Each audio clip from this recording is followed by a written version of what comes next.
लब्धे तत्पुनर्लब्धे श्रीवर्धमानमाचार्य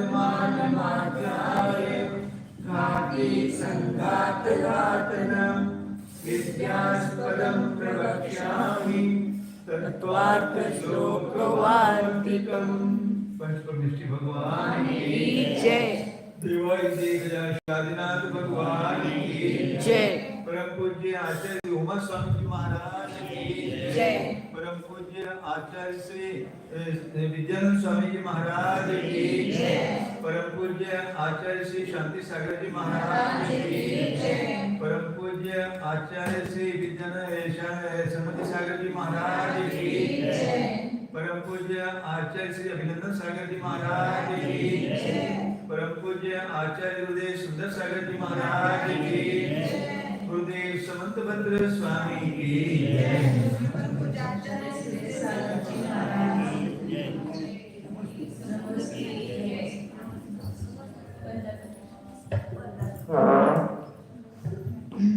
page number 428 से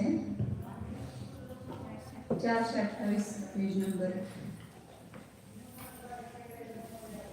प्रकरण चल रहा था सप्तभंगी का। तो उसने कहा कि अस्तित्व नास्तित्व ये दो पहले भंग होने के बाद फिर जो अस्तित्व अस्थि नास्ति वगैरह भंग है उसमें पुनरुक्तपणा दोष आता है। तो आचार्य ने उसका निराकरण किया था कि उसमें पुनरुक्तपणा नहीं है। क्यों नहीं है? क्योंकि वहाँ पर पहले में केवल अस्तित्व की प्रधानता है, दूसरे में केवल नास्तित्व की, और तीसरे में अस्थि नास्ति दोनों की प्रधानता है, और चौथे में दोनों की उपपद की विवक्षण है, मुख्यता है। तो इसलिए यहाँ पर सब जगह अलग अलग विवक्षा के अपेक्षा से भंग है, इसलिए पुनरुक्तपणा नहीं है। तब शंकाकार पुनः शंका कर रहे हैं उसके ऊपर कि आपने पुनरुक्तपणा का निराकरण कर दिया, तो जैसे उसने पहले भंग बनाए थे ना, जो 7 के पुनः संयोग भंग बनाए थे, तो उसमें भी पुनरुक्तपणा नहीं है, ये दिखा रहा है। तो 428 में दूसरा पैराग्राफ नीचे से ननु एवं तृतीयस्य प्रथमेन संयोगे द्वयोः अस्तित्वयोः एकस्य नास्तित्वस्य प्राधान्यात् ठीक है।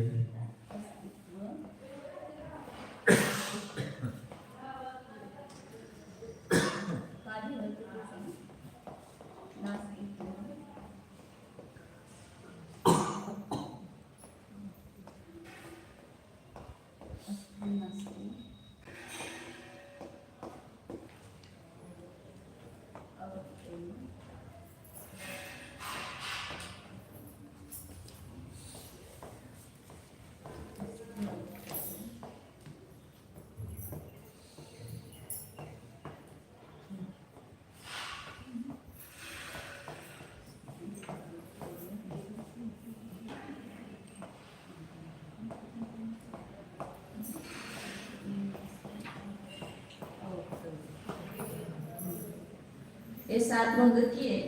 अब आपने तो इसमें 7 में पुनरुक्तपणा दिखाया, अब 7 के पुनः भंग करेंगे तो उसमें भी पुनरुक्तपणा नहीं होगा। कैसे नहीं होगा? वो दिखा रहा है कि तृतीयस्य प्रथमेन संयोगे, पहले का और तीसरे का संयोग किया, अस्तित्व का और अस्थि नास्ति का, तो क्या होगा? इसमें भी द्वयोः अस्तित्वयोः एकस्य नास्तित्वस्य प्राधान्य। इसमें क्या होगी? 2 अस्थि और 1 नास्ति, इनकी क्या होगी? प्रधानता होगी, इसलिए भी अपुनरुक्त होगा।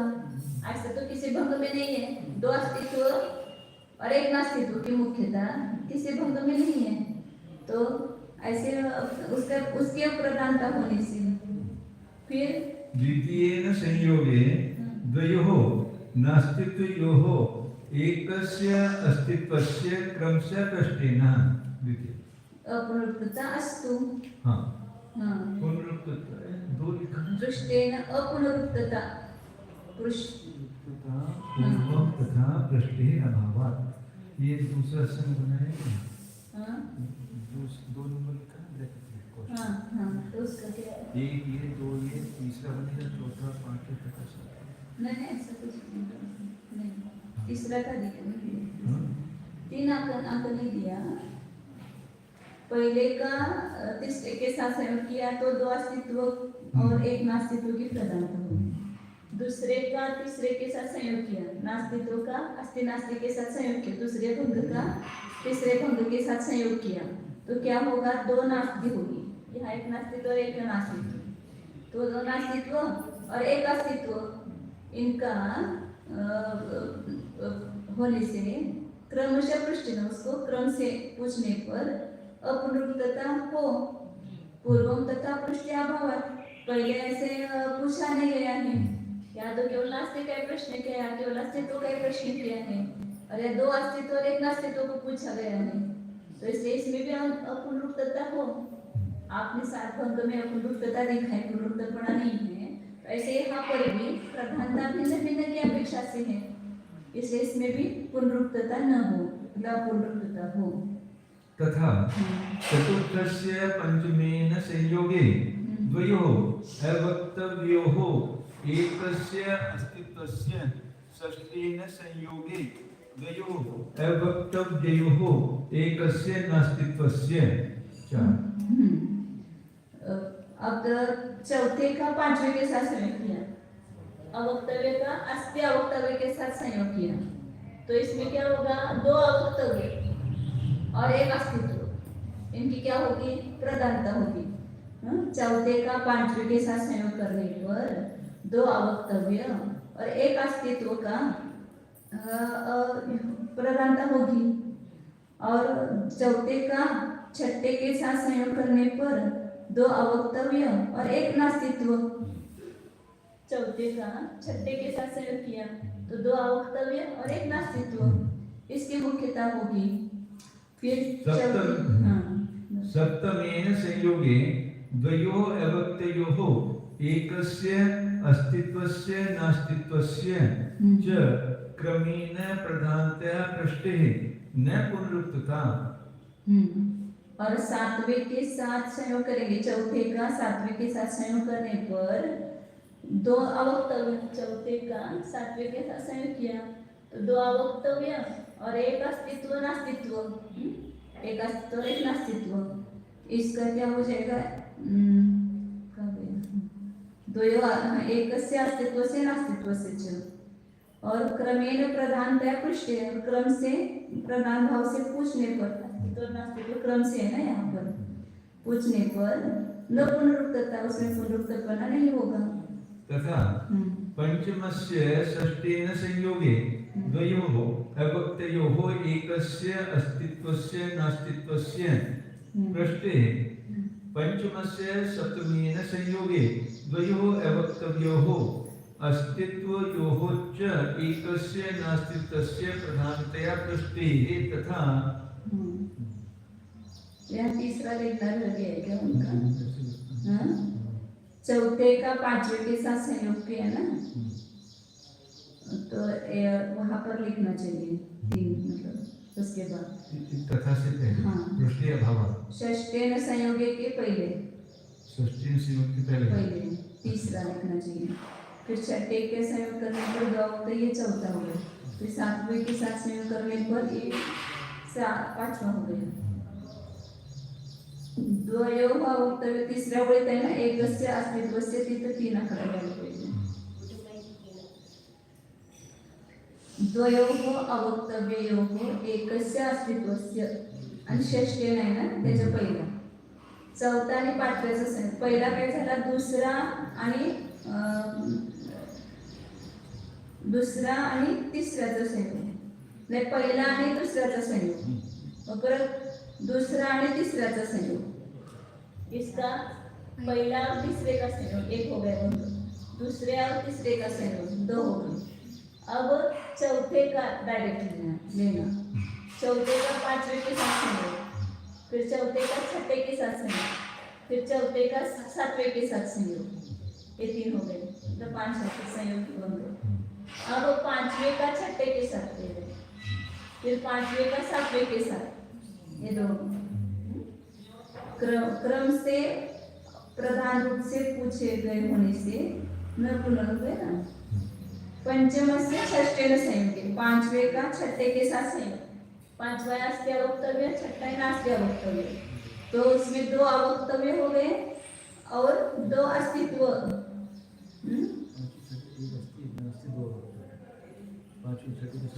हाँ, दो अवक्तव्य हो गए,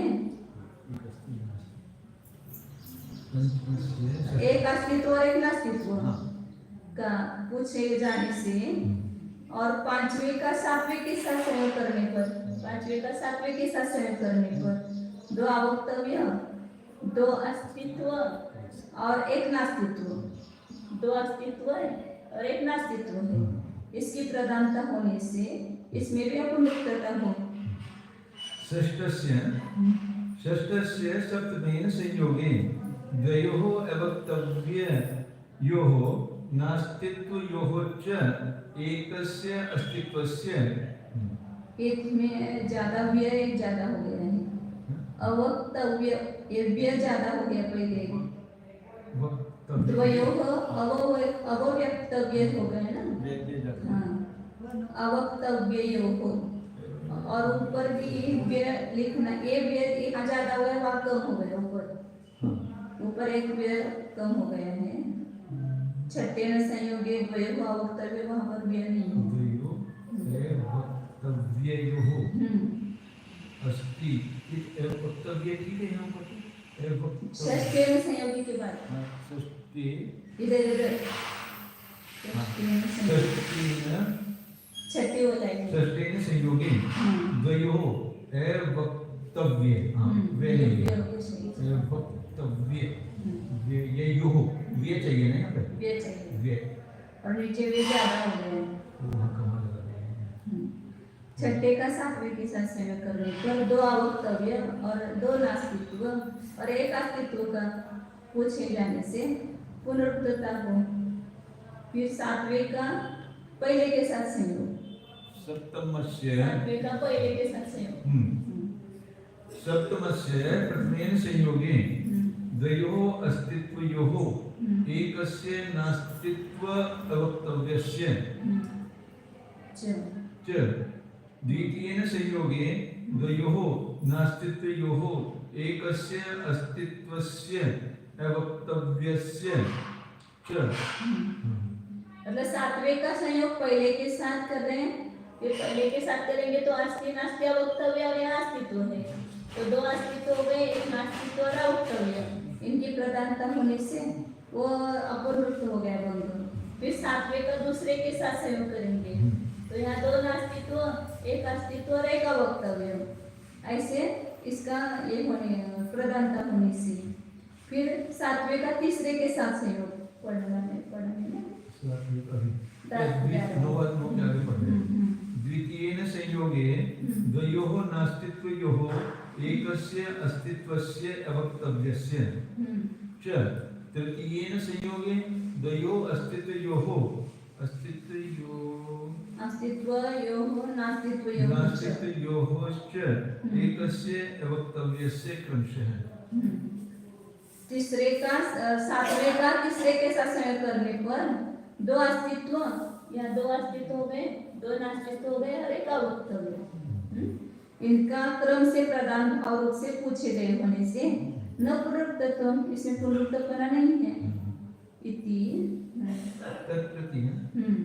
तत्प्रति वचनानाम् अपि एकादशानाम् अपुनरुक्तत्व सिद्धेः अष्टादश भंगाः तथा संयोगे च भंगान्तराणि सिद्धेयुः तथा तत्संयोगे अपि ततः भंगान्तराणि इति कथं शतभंगी निषिध्यते। इसलिए इसमें पूरा 11 भंग बन गए ना, 7 के गुणाद्वय संयोगी। तो तत्प्रति वचनानाम अपि, उसके जो प्रतिवचन लोग उत्तर होंगे, इस प्रकार के 11 प्रश्न होंगे तो उसके उत्तर भी 11 होंगे। तो उसमें पुनरुक्तपना सिद्ध होने से 18 भंग हो गए, पहले की 7 और 11 ऐसे 18 भंग हो गए। पुनः तथा संयोगे और पुनः उसी प्रकार संयोग करने पर अन्य भी भंग सिद्ध होते हैं। सिद्धेयुः भंगांतराणि सिद्धेयुः, वो भी सिद्ध होंगे। तथा तत्संयोगे फिर पुनः उसका संयोग करेंगे तो पुनः और भंग बनेंगे भंगांतराणि। यदि कथम शतभंगे निषेध्यते, इसलिए 100 भंग का निषेध कैसे किया जाता है? सब शतभंगी भी हो जाएगी, सप्तभंगी ऐसा नहीं। और यदि नहीं मानना है आपको तो द्विभंगी प्रसंग, ये 7 भी मत मानो, 2 ही मानो। तो मानना है तो बहुत सारे भंग मानो, नहीं तो 2 भंग का प्रसंग आएगा। यहाँ पुनः अधिक भंगों के बढ़ जाने का आपादन करने के लिए शंका उठाई जाती है कि इस प्रकार तो तीसरे उभय का पहले अस्तित्व के साथ संयोग होने पर 2 अस्तित्व और नास्तित्व की प्रधानता से एक, तथा तृतीय उभय का दूसरे नास्तित्व के साथ सम्मेलन करने पर 2 नास्तित्व और एक अस्तित्व का क्रम से पूछना होने के कारण 2 उभय नास्ति और उभय नास्ति, ये 2 भंग भी अपुनर्थ हो जाओ, क्योंकि पहले इस प्रकार पूछना नहीं हुआ। इसी प्रकार चौथे का पांचवें के साथ संयोग होने पर 2 अवक्तव्य और एक अस्तित्वना का नया प्रश्न है। ये तीसरा। चौथे का छठे के साथ संयोग होने पर 2 अवक्तव्य और एक नास्तित्व का भी नवीन प्रश्न है। 4 तथा चौथे का 7वें के साथ मेल होने पर 2 अवक्तव्य, एक अस्तित्व और एक नास्तित्व का क्रम से प्रधानपन करके प्रश्न हो सकता है, पुनरुत्पन्न नहीं है। 5 तथा 5वें का छठे के साथ मेल होने पर 2 अवक्तव्य, एक अस्तित्व और एक नास्तिक का नया प्रश्न होगा। 6 5वें का 7वें के साथ संयोग होने पर 2 अवक्तव्य, 2 अस्तित्व और एक नास्तिक का प्रधानपन से प्रश्न हो जाने के कारण एक 7वां नया प्रश्न अस्थि हो जाता है। 7 तथा छठे नास्ति अवक्तव्य का 7वें अस्ति नास्ति अवक्तव्य के साथ संयोग होने पर 2 अवक्तव्य, 2 नास्तित्व और अस्तित्व का 8वां प्रश्न हुआ। एवं 7वें का पहले के साथ संयोग होने पर 2 अस्तित्व, एक नास्तित्व और एक अवक्तव्यपन का 9वां प्रश्न हुआ। तथा 7वें का दूसरे भंग के साथ योग होने पर 2 नास्तित्व, एक अस्तित्व और एक अवक्तव्यपन का, एक अवक्तव्य का 10वां। एवं 7वें की तृतीय भंग के साथ संयुति होने पर 2 अस्तित्व, 2 नास्तित्व और एक अवक्तव्यपन का प्रधान भाव करके क्रम से पूछना होने के कारण 11वां प्रश्न हुआ। इन 7 भंगों में से 2 का संयोग कर बनाए गए 11 प्रश्न पुनरुत्तर नहीं है, क्योंकि पहले के 7 भंगों में ये पूछे जा चुके नहीं हैं। इस कारण उनके प्रत्युत्तर में दिए गए 11 भंगों को भी पुनरुत्पन्न सिद्ध होता है। अतः 7 और 11 को मिलाने पर 18 भंग हो जाते हैं।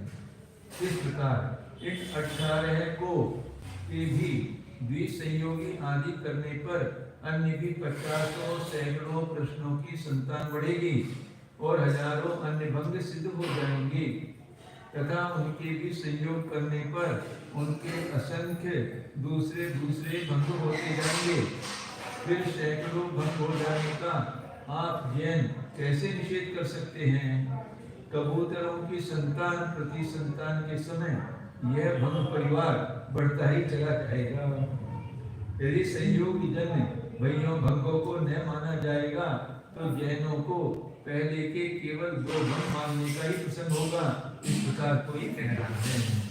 भंग मानना है तो इसमें सब मानो, नहीं मानना है तो कोई मानो। तद अयुक्तम, ये पूरी शंका ही थी पहले, अब उसका आचार्य उत्तर दे रहे कि उनका ये कहना ठीक नहीं है, अयुक्त है, वो जो कह रहे हो। अस्तित्वस्य नास्तित्वस्य तद अवक्तव्यस्य च अनेकस्य एकत्र वस्तुनि अभावात् नाना वस्तुषु सप्तभंग्या स्वयं अनिष्टेहि। अस्तित्व, नास्तित्व और अवक्तव्य, ये 3 मूल भंग है ना। तो ये अनेकस्य मतलब अस्तित्व एक ही अस्तित्व होगा, नास्तित्व भी एक ही नास्तित्व, और अवक्तव्य एक ही होगा। तो अनेक अस्तित्व या अनेक नास्तित्व या अनेक अवक्तव्य, उसने कहा ना, दो अस्तित्व और एक नास्तित्व, दो अवक्तव्य और एक दो नास्तित्व वगैरह। तो ऐसे अनेक का एक वस्तु में अभाव होने से, मतलब एक ही वस्तु में दो अस्तित्व नहीं है, एक ही वस्तु में दो नास्तित्व नहीं है, इसलिए एक वस्तु में अनेक अस्तित्व, नास्तित्व और अवक्तव्य का अभाव होने से।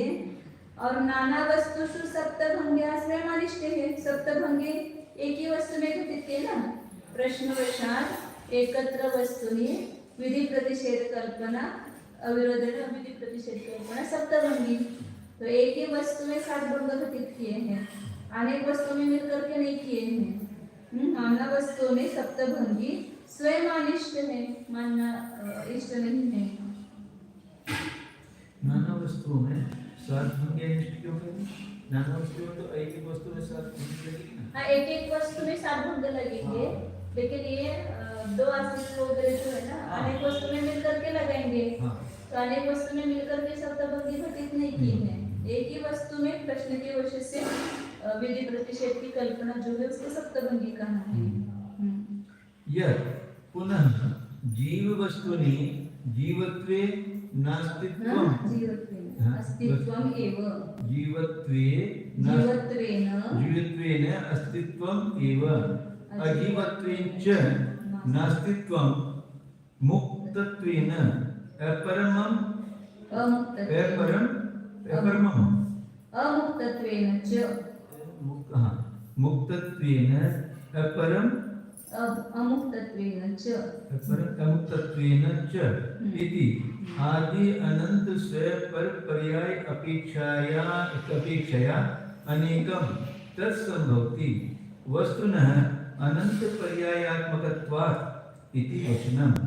तदपि न सप्तभंगी विघातकृत जीवत्व अजीवत्व अपेक्षाभ्याम एव अस्ति नास्तित्वाभ्याम मुक्तत्व अमुक्तत्वादि अपेक्षाभ्याम अपि पृथक सप्तभंगी कल्पना विवक्षित वक्तव्यत्व अवक्तव्यत्वाभ्याम अपि सप्तभंगी प्रकल्पमानानि ये अनेन प्रतिपादिता।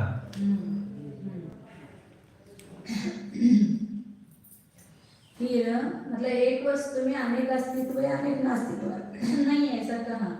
तो यहाँ पर बता रहे कि जैसे जीव वस्तु में जीव परे की अपेक्षा से अस्तित्व है, जीव है वो किस अपेक्षा से अस्तित्व है, जीव परे की अपेक्षा मतलब स्व की अपेक्षा अस्तित्व होता है, और अजीव परे की अपेक्षा से नास्तित्व है। मुक्तत्वेन अपरम मतलब मुक्तत्व रूप से अस्तित्व है और अमुक्तत्व रूप से नास्तित्व है। इस प्रकार अनंत स्वपर पर्यापेक्षा, ऐसे अनंत स्वपर लेंगे, जीवत्व मुक्तत्व ऐसे अनंत स्व और अनंत पर, इस पर्याय की अपेक्षा से अनेकम तत्संभवति, अनेक अस्तित्व अनेक नास्तित्व संभव है। ऐसा कोई कहेगा शंका कर, क्योंकि वस्तु में अनंत पर्यायपना है, ऐसा वचन पर्यायात्मकत्व इति वचनम। तो आचार्य कहेंगे तदपि न सप्तभंगी में आता है।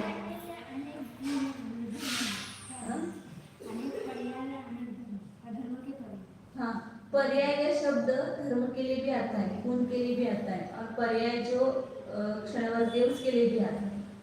तो पर्याय का अर्थ धर्म भी लेते हैं। तो अनंत पर्यायात्मकपणा होने से अनेक धर्मात्मकपणा है। एक वस्तु में अनंत पर्यायात्मकपणा है, अनंत धर्मात्मकपणा है, एक ही धर्म नहीं है। तो अनंत धर्म की अपेक्षा अनंत अस्तित्व हो गए, और उसके उल्टा जो है उस रूप से नास्तित्व हो गया। तो एक में भी अनेक अस्तित्व और अनेक नास्तित्व घटित होते हैं। तो आचार्य कहते हैं उसकी अपेक्षा से भी सप्तभंगी का विघात नहीं होता है, सप्तभंगी में विरोध नहीं आता है, क्योंकि एक अस्तित्व नास्तित्व लेंगे, जीवत्व और अजीवत्व, उसकी अपेक्षा एक सप्तभंगी बनेगी। जीवत्व अजीवत्व अपेक्षाभ्याम इव अस्तित्व अस्ति नास्तित्वाभ्याम मुक्तत्व अमुक्तत्व आदि अपेक्षाभ्याम अपि प्रथम सप्तभंगी कल्पना। अलग अलग सप्तभंगी होगी ना, जीवत्व अजीवत्व को लेकर के अलग सप्तभंगी बनेगी, मुक्तत्व अमुक्तत्व को लेकर के अलग सप्तभंगी बनेगी। विवक्षित वक्तव्यता और अवक्तव्यता को लेकर के स्वतंत्र सप्तभंगी होगी। तो इस प्रकार सप्तभंगी तो पहले बताते ना, असंख्याता नंतर भी सप्तभंगियां बनती हैं। उस सप्तभंगी की प्रकल्पना अनेन प्रतिपादिता, इसके द्वारा बताई गई है। इसलिए सप्तभंगी में कोई विरोध नहीं आता है। प्रकृताभ्याम एव धर्माभ्याम सह अर्पिताभ्याम वक्तव्यत्वस्य अनेकस्य असंभवात् एकत्र तत्प्रकल्पनया भंगांतर अनुपत्तेः। प्रकृताभ्याम एवं धर्माभ्याम, प्रकृत जो धर्म है मतलब जीवत्व अजीवत्व लिए या मुक्तत्व अमुक्तत्व, ये प्रकृत धर्म लिए, उन दो धर्मों के द्वारा और एक साथ दोनों की विवक्षा होने पर अवक्तव्यता का, इस प्रकार अनेकस्य असंभवात, अनेक का असंभव होने से एकत्र तत्प्रकल्पना, एकत्र मतलब एक वस्तु में उसकी कल्पना करने से भंगांतर अनुपत्ति है, दूसरे भंग की उत्पत्ति नहीं होती है।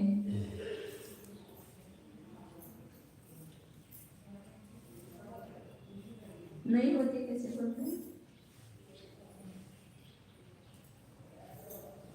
आचार्य कह रहे हैं उत्तर भंग के लिए होते हैं, राज्य बोल नहीं का भंगांतर म्हणजे दुसरे भंग आणि उपपत्ती।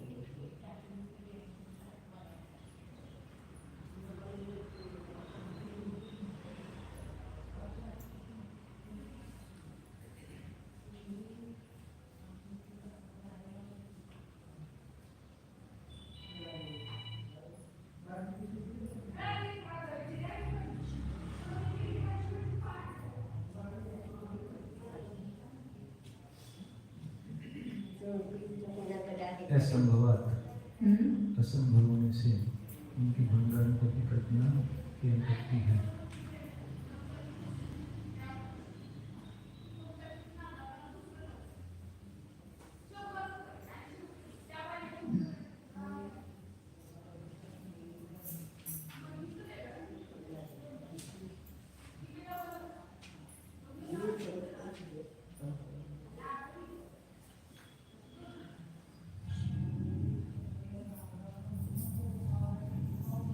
प्रकरण में प्राप्त हुए वक्तव्य अवक्तव्य धर्मों के ही साथ कहने की विवक्षा हो जाने से एक ही चौथा अवक्तव्य धर्म बनेगा। ये विवक्षित वक्तव्य अवक्तव्यता के द्वारा भी सप्तभंगी की ना उसने, उन्होंने, तो उसके ऊपर ये अनेक अवक्तव्यों का असंभव है। एक पर्याय में अनेक अवक्तव्य की कल्पना करने से दूसरे भंग बन नहीं सकते हैं, यानी एक एक होकर 7 भंग बनेंगे, अधिक नहीं। और जो 3 क्रम से विकसित किए गए अवक्तव्य से उत्पन्न है, सो अवक्तव्य भी शेष भंगों से भिन्न नहीं है। वे 6 भंग शब्दों के द्वारा कहे तो 4 है और चौथा भंग भी अवक्तव्य शब्द से कहा जाए।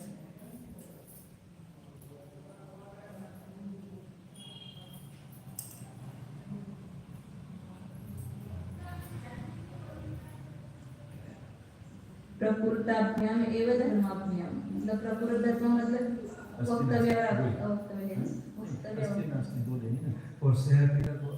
ये प्रकरण में प्राप्त वक्तव्य और अवक्तव्य धर्मों के साथ कहने की विवक्षा हो जाने से एक ही चौथा अवक्तव्य धर्म बनेगा।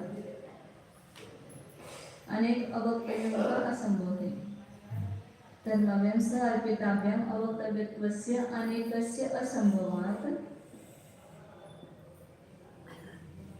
एकत्र तत्पर प्रकल्पना भंगांतरण उपपत्ति है, मतलब वक्तव्य वक्तव्य लेकर के सप्तभंगी बनाएंगे। स्याद वक्तव्य, स्याद वक्तव्य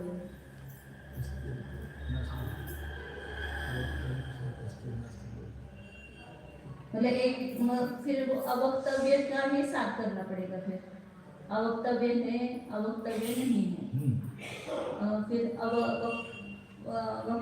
अवक्तव्य है ही नहीं है, फिर अवक्तव्य अवक्तव्य है, अवक्तव्य का अवक्तव्य करना पड़ेगा ना। फिर अवक्तव्य है अवक्तव्य, अवक्तव्य नास्ति अवक्तव्य, ऐसा करना पड़ेगा। फिर अवक्तव्य है नहीं है, अवक्तव्य है। फिर वक्तव्य धर्म को लेकर के वक्तव्य है, वक्तव्य नहीं है। फिर वक्तव्य और है नहीं है केवल लगाएंगे तो अलग अलग होगा ना। और अवक्तव्य वक्तव्य को लेकर करेंगे तो स्याद अवक्तव्य है, साध वक्तव्य है, ऐसा होगा। फिर स्याद वक्तव्य अवक्तव्य है, फिर स्याद वक्तव्य अवक्तव्य का अवक्तव्य है।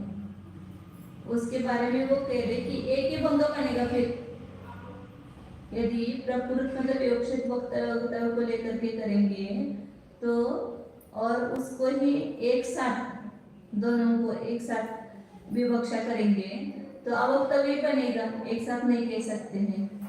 अनेकस्य असंभवात्, अनेक भंग नहीं संभव होंगे। तो एक वस्तु में उसकी कल्पना करने प्रकल्पना भंगांतरानुपत्ति, दूसरे भंगों की उत्पत्ति नहीं बनेगी। लेकिन ये आचार्य कह रहे कि वो शंकाकार कह रहे हैं, ये समझ में आ रहा है। मतलब वो शंकाकार का कहना पड़ेगा क्या?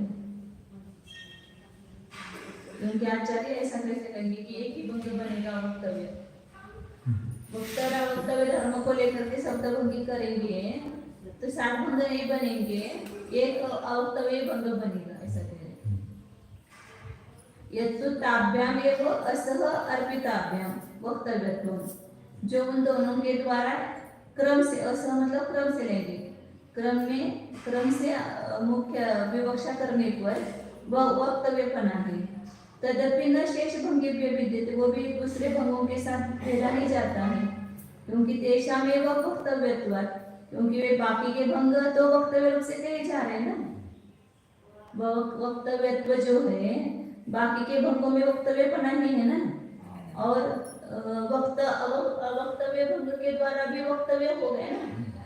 ये जो चौथा अवक्तव्य भंग है वो भी वक्तव्य हो गए ना, तो उसको भी कहा जा रहा है ना।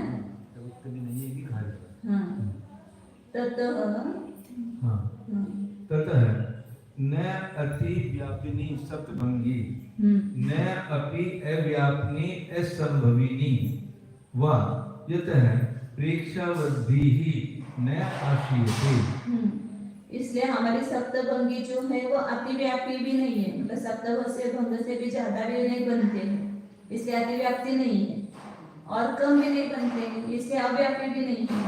और असंभवी भी नहीं है, मतलब संभवी न हो साथ भंग ऐसा भी नहीं है कि जिससे बुद्धिमानों के द्वारा इसका आश्रय नहीं किया जाता है। इसका भी 2 लाइन का हिंदी वापस पढ़ेंगे तो देखते हैं क्या कहना चाहते हैं। वह कथन युक्त नहीं है, आचार्य कहे, क्योंकि अस्तित्व और नास्तित्व तथा उन दोनों का योगपद्य होने पर अवक्तव्य, ये 3 धर्म एक वस्तु में एक ही रहते हैं। एक वस्तु में अनेक अस्तित्व आदि नहीं पाए जाते हैं। अनेक वस्तुओं में यद्यपि अनेक अस्तित्व और अनेक नास्तित्व ठहर सकते हैं, किंतु प्रश्नवशात् एकत्र वस्तुनि अविरोधेन विधि प्रतिषेध कल्पना सप्तभंगी। प्रश्न के वश से एक वस्तु में विरोध रहितपने से विधि और निषेध की सद्भूत कल्पना को सप्तभंगी कहते हैं। अनेक वस्तुओं में सप्तभंगी होने को हम स्वयं इष्ट नहीं करते हैं। हाँ, फिर जीव वस्तु में जीवपने करके अस्तित्व ही अजीवपने से नास्तिपन है। मुक्तपने से अस्तित्वपन और अमुक्तपने से दूसरा नास्तिपन है। ज्ञानीपन से अस्तित्व और अज्ञानीपन से नास्तित्व इत्यादि अनेक अनंत अपने परिणाम और परिणामों की अपेक्षा करके भले ही वे अस्तित्व नास्तित्व अनेक संभवते हैं, क्योंकि एक वस्तु अनंत पर्यायों में तदात्मक परिणत हो रही है और एक एक पर्याय में एक अस्तित्व, एक नास्तित्व और एक अवक्तव्य आदि धर्म रहते हैं। अतः एक में अनेक भंगों को कथन करने वाला यह वचन भी सप्तभंगी की व्यवस्था का विघातक नहीं है। जैसे एक जीव में, एक जीव वस्तु में जीवत्व की अपेक्षा से अस्तित्व और अजीव सत्य की अपेक्षा से नास्तित्व आदि सप्तभंग है। उसी के समान मुक्तपन और संसारीपन या भव्यत्व अभव्यत्व आदि की अपेक्षा से अस्तित्व नास्तित्व करके दूसरी न्यारी सप्तभंगियां कल्पित कर ली जाती है। इस उक्त कथन से यह भी कह दिया गया, समझ लेना चाहिए कि विवक्षा किए गए वक्तव्यपन या अवक्तव्यपन करके भी यदि प्रश्न उठाए जाएंगे तो वक्तव्य एक, अवक्तव्य दो, इनका उभय तीन, दोनों का युगपत नहीं कह सकना रूप अवक्तव्य चार आदि की न्यारी ही सप्तभंगी कल्पना कर ली जाएगी। मतलब वक्तव्यत्व और अवक्तव्यत्व धर्म लिया तो उसकी सप्तभंगी अलग से बनेगी। प्रकरण में प्राप्त हुए वक्तव्य अवक्तव्य धर्मों के ही साथ कहने की विवक्षा हो जाने से एक ही चौथा अवक्तव्य धर्म बनेगा। अनेक अवक्तव्यों का असंभव है। एक पर्याय में अनेक अवक्तव्य की कल्पना करने से दूसरे भंग नहीं बन सकते हैं, यानी एक एक होकर 7 भंग बनेंगे, अधिक नहीं। और जो तीन ही क्रम से विवक्षित किए गए वक्तव्य अवक्तव्यपन से वक्तव्यपना है, सो वह वक्तव्यपना भी शेष भंगों से भिन्न नहीं है, क्योंकि वे 6 भंग शब्दों के द्वारा कहे तो जा रहे हैं और चौथा भंग भी अवक्तव्य शब्द से कहा जा रहा है। अस्ति कहो या अस्ति शब्द से कहने योग्य कहो, एक ही तो बात है इत्यादि नास्ति के कहने में भी लगा देना चाहिए। इस प्रकार सप्तभंगी में अतिव्याप्ति दोष नहीं है, यानी सैकड़ों हजारों भी भंग नहीं बन सकते हैं। और सप्तभंगी में अव्याप्ति दोष व्याप्ति यानी केवल अतिव्याप्ति अव्याप्ति, यानी केवल 2 या 3 भंगों से ही कार्य नहीं चल सकता है। तथा सप्तभंगी असंभव दोषग्रस्त भी नहीं है, यानी वस्तु में 7 भंग पाए जाते हैं, जिससे कि हिताहित को विचार कर कार्य करने वाले प्रेक्षा वालों से सप्तभंगी आश्रित न की जाती। सप्तभंगी निर्दोष है, अतः विचारशील वादियों को उसका सहारा लेना चाहिए।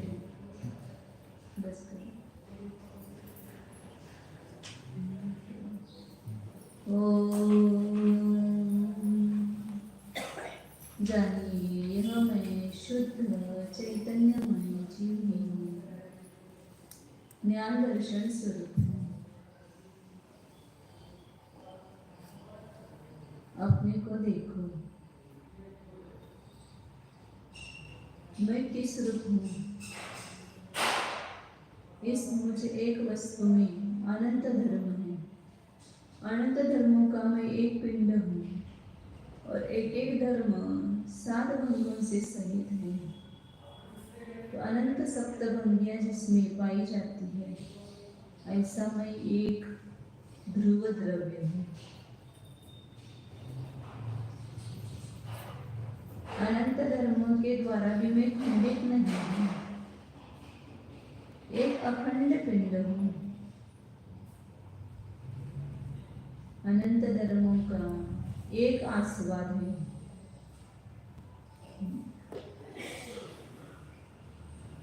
ऐसे उस अपनी वस्तु को जानने का प्रयास कीजिए, अनुभव कीजिए।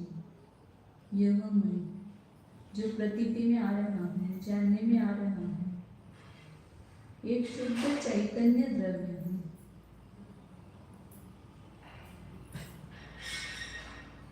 इस द्रव्य का ही जीव यह नाम है।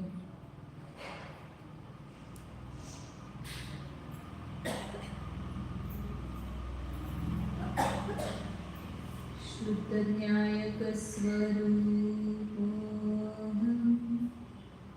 तंपोत्कीर्ण न्यायक स्वरूप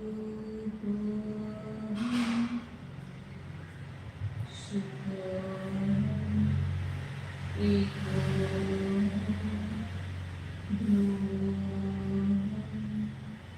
निस्संगो